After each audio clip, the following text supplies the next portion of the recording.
هواي من الشباب يقولون احنا بعد ما نلصق يفتح عندنا التانجيت بال 45 او غيره. اخوي العزيز يعني انا هسه راح الصق لك هاي الصاموله تمام، والصق هذا البول الثاني واراويك كم كيلو يتحمل هذا التانجيت يلا ينخلع، او يعني اسوي لك اياه سحب. بس لازم انت تلصق بصوره صحيحه، لازم انت تستخدم الكلينر وتستخدم التانجيت الصحيح وتستخدم وصله التنظيف.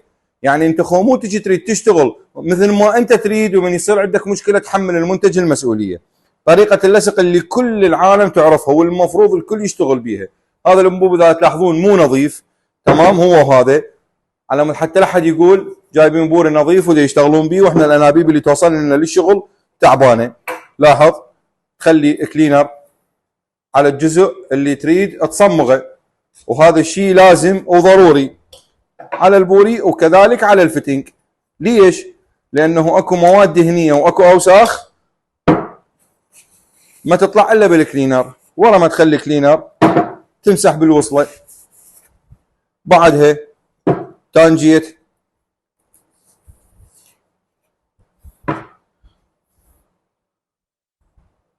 هاي المصاصه الكبيره مثل ما يسموها الشباب، متوفره بكل احجام تانجيت سمارت هوم.